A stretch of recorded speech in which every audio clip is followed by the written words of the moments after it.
Where? A little unincorporated village by the name of Blue Ball, Ohio. Cold in the winter, steamy hot in the summer. We did not have running water, and it was just my sister and me, June Marie. I tried to boss her, it didn't work very well. Well, my dad was 6'2", my mother was 5'2". She was a redhead Irish woman. My dad was a very slow, easygoing, never angered person, and they were a perfect balance for each other. There was no money for toys or large wardrobes or anything like. I mean, we had like 3 dresses apiece, 2 for school and 1 for Sunday. And I remember walking in snow, the soles of my shoes, holes in them. Coca-Cola Company used to come about once a year to the schools, and they would pass out a pencil, a 12-inch ruler, and a goldenrod tablet. And I would save the cardboard from the back of those tablets to put new soles in my shoes, so I didn't have to walk through the water. So from the time I was 13 on, I started working in the high school cafeteria to pay for my lunch and 50 cents a week. I thought that was big money. I was 16 as a senior in high school, and I started working in a retail store part-time, and I would walk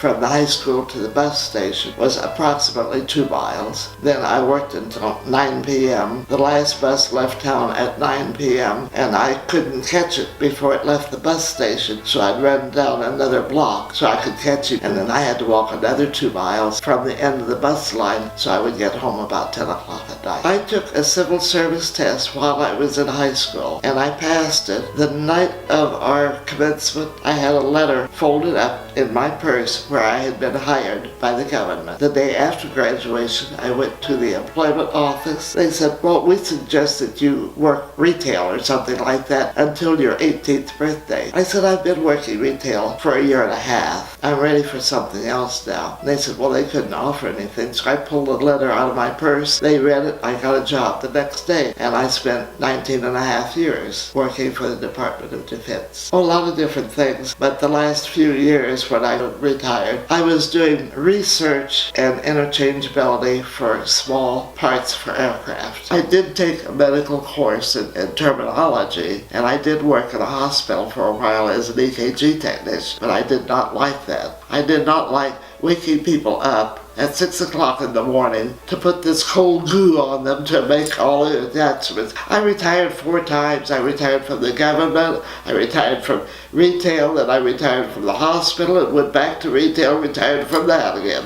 I just didn't know when to quit. We went to high school together, had the same art classes together. Then we dated off and on for 5 years after that, and finally we were married. I filled out an application for my husband, and he got a job there. That's where he retired from 32 years later. They sent him all over the world on inspection tours and everything. He did not want an office job. He had only worked in cabinet shops. He loved to work with wood. He could do anything. Fireplace mantles, furniture, china cabinets, grandfather's clocks, and anything I wanted in the way of like a sewing cabinet or a china cabinet. All I had to do was draw a picture of it, and he would build it for me. He was an artist with those tools. We had 3 children, the youngest of whom died at 39. I have 2 children living. My son is in Casa Grande, Arizona. My daughter lives in Yucaipa. Well, I had never been around boys, and when he was born, I didn't even know how to change his diaper. I had never babysat. I knew nothing about babies at all. So my husband had to diaper him and show me how. I'm very proud of the fact that none of them ever smoked